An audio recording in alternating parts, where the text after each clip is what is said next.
All right, welcome back to our continued look at the various factions in the D&D Forgotten Realms Heroes of Faerun book. In the previous video, we covered the cult of the dragon. This time for the Emerald Enclave.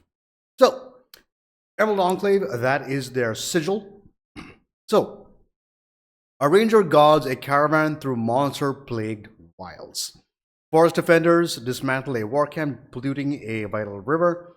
A circle of druids enacts a rain ritual for a drought-stricken village. There are but a few examples of how the Emerald Enclave makes the world a peaceful, hospitable place for the people and nature alike.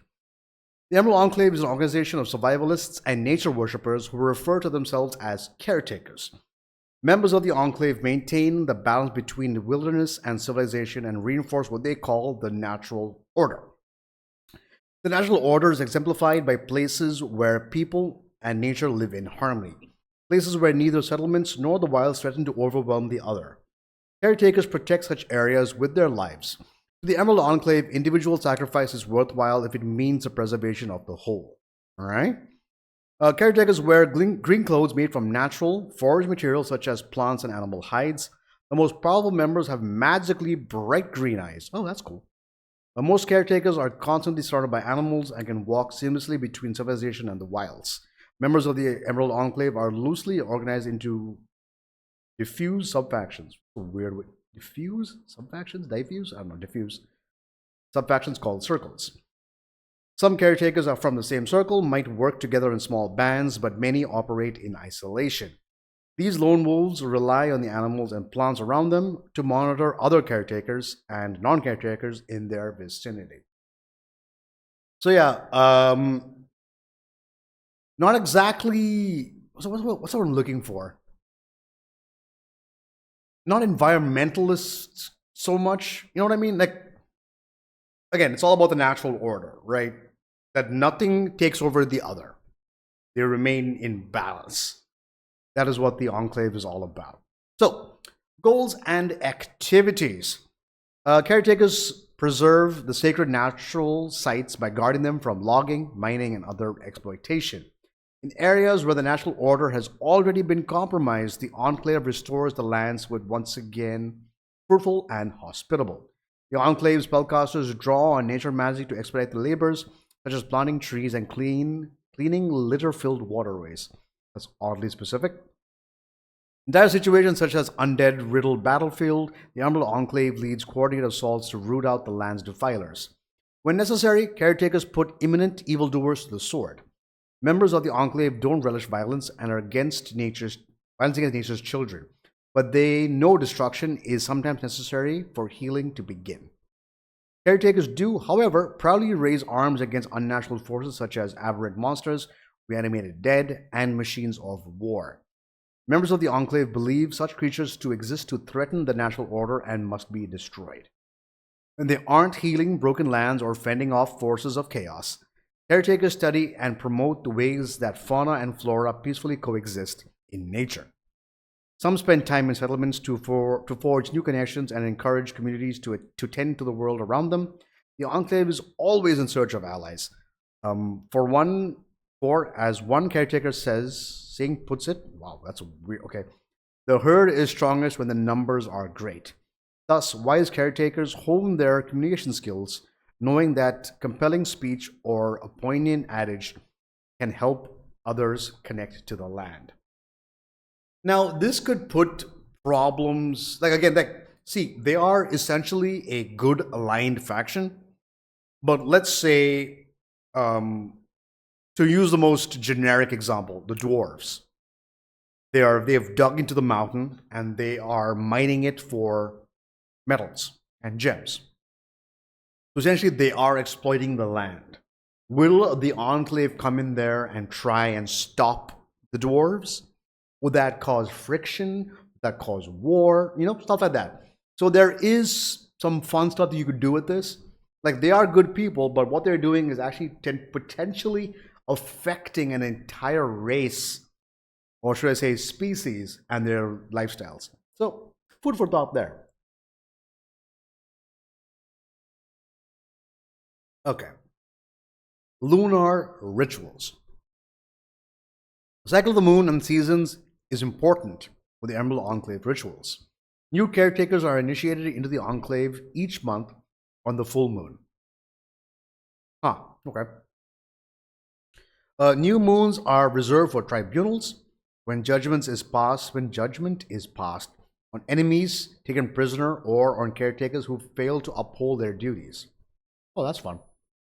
Many caretakers plan sojourns to coincide with the lunar cycle so that they venture away from home while the moon wanes and shall return when it waxes. Okay, that's fun. I mean, it's cool to have stuff like that. Adds flavor. Just as the Enclave shares in times of bounty, so too it shares the onus of performing necessary evils. Oh. When a tribunal demands capital punishment or a lunar ritual requires animal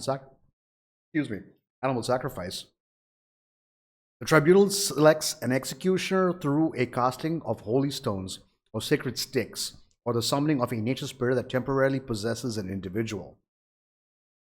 In this way, no single caretaker must bear the entire weight of the grisly work that must be done. That's kinda cool. Like, yes, sometimes we have to perform evil for the greater good. So, that's cool. Alright. So, leadership and organization. A caretaker who achieves acclaim might take an epithet. Okay. Typically, such an epithet is bestowed by another caretaker to commemorate a worthy deed. Storied caretakers have multiple epithets which are appended to one another. For example, a veteran Enclave member named Crodar might be referred to as Caretaker Crodar, Axebreaker, and Tamer of Owlbears. Okay. So these are the Enclave circles. So we have Circle of Air, Circle of Ancients, and Circle of Giants. I guess that's a giant rune. And then we have the Circle of the Land, Circle of the Moon, and Circle of Wildfire. Okay. So a circle of the Emerald Enclave is a collective of caretakers who study and practice teachings of a particular aspect of the natural world to achieve the Enclave's goals. Circles act independently, but they might seek one another's expertise when dealing with large-scale or far-ranging challenges. There is some overlap between the Enclave circles and Druid circles, but not all Druids belong to the Emerald Enclave, and not all Enclave members are Druids. Okay? A Druid of the Circle of the Moon, for example, might go their entire life without encountering the Emerald Enclave circle of the same name, even though both groups practice similar techniques and rituals. Similar teachings and rituals. Each circle is led by the longest serving and most accomplished members, Sage Rangers and ancient Druids known as Verdant Ones. Verdant Ones lead lunar rituals, train new caretakers, and coordinate missions with other circles. Often, a Verdant One passes judgment on issues where the balance between the natural forces is unclear. There are a few of the Enclave circles in Faerun. The Circle of Air believes the world's eons-long natural cycle requires similarly lengthy study to fully comprehend. That's okay.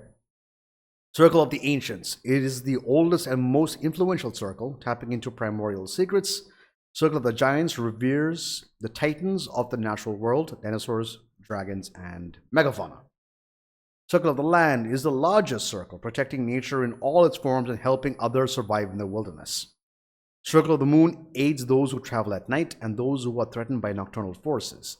And Circle of Wildfire understands destruction is a fundamental part of the natural cycle and individual sacrifices necessary for the greater good. Okay, that's fine.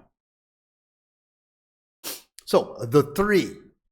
The leaders of the Emerald Enclave are called the Three. These legendary druids provide guidance to other Enclave circles and pass judgment on the most serious offenses. They occupy and protect sacred temple to Sylvanas called the Olkenhall. Okay. Rarely the three might visit another sacred site, such visits are never announced and are rarely portent good news. Oh, okay. Though rarely spoken of as individuals, the three are sometimes identified by the leaf-shaped masks they wear: the oak, the elm, and the willow. The three began as ordinary people But when an individual dons one of the three magical masks, the mask merges with their flesh and transforms the wearer into a faceless, ageless being of no known species, 9 feet tall and identical to the other members. Oh, that's kind of cool. Also problematic because they are never ending. They're immortal creatures essentially. Because druids, once they hit level 20, basically become immortal. But yeah, I know it's kind of cool. The oak, the elm, and the willow. That's kind of a fun name for all the three. So kind of cool. I guess they're not immortal, but they're just ageless. So yeah, neat. That's cool. Sacred sites. All over Faerun, caretakers congregate in a meeting grounds called sacred sites. Except for Oakenhall and a few other notable temples, the Emerald Enclave sacred sites are naturally occurring locales of spiritual or magical import. The Emerald Enclave consider these sites and any other locations where nature has worked its miracles symbolically important and worth guarding closely. The following are a few notable sacred sites. Okay, Colt Tree. In the foothills around the spine of the world grows a massive fir called Colt Tree. It rises from a white granite slope ribboned with thick veins of exposed coal that give the landscape a zebra-like appearance. Oh, fun. Ooh boy. Moreri? I guess Moreri is the correct way to say that. Moreri is a blue-tinted stone column in the valley of similar pillars off the west coast of the Sea of Fallen Stars. The valley is flooded most of the year, creating a unique ecosystem that's part bog, part canyon. I wish we had images of these places. Okay? It'd be kind of cool to see what's up. Silver Tear or Silver Tear? Not sure. The Silver Tear in Anarok is an underground oasis tier at the center of a massive grotto. Its exact location is secret, but the entrance lies somewhere at the bottom of a steep gorge riddled with red caves. Again, is it tier or tear? It's weird, right? But either way, kinda cool. But I guess these are just a few of them, notable ones. I'm sure there are more. Renown rewards. Like we mentioned, the renown for the Dragon Cult. These are the renown stuff that you can get as a Emerald Enclave member. So yeah, characters gain renown with the Emerald Enclave by defending nature against would-be despoilers and completing tasks for Emerald Enclave members. So if you have a 3+, you can hire Emerald Enclave hirelings for half the usual cost. That's fine. 5+, you can request a caretaker scout to accompany you on a journey and help you navigate, forage, and search. And once you use this reward, you can't do so until you finish a round. That's fine. 10. Your renown score reaches 10. Caretaker teaches you Druidic. Oh, fun. 15. You can buy common, uncommon potions and spell scrolls. Oh, that's cool. I like that. 25+. If you or your companions are at risk of suffering from dehydration or malnutrition while within 10 miles of an Enclave site, caretakers bring you enough food and water to meet your needs. Okay, how would they know that you need them? I guess they have scouts, or you can send messages, I suppose, or something. Okay. 30. The first time your renown score hits 30, caretakers provide you with 1d4 potions of. Whoa. Excuse me. Holy shit. Hold on. Ah. So 1 superior healing potion. That's kind of cool, actually. You walk in and go, I have 30. Here, take your 4 superior healing potions. That's ridiculous. That's kind of cool. It's fun, right? 40+. Your eyes turn bright green. Centaurs, treants, unicorns, and all beasts are friendly to you by default. That is cool. That is very cool. 50+. Members of the Emerald Enclave openly share information with you.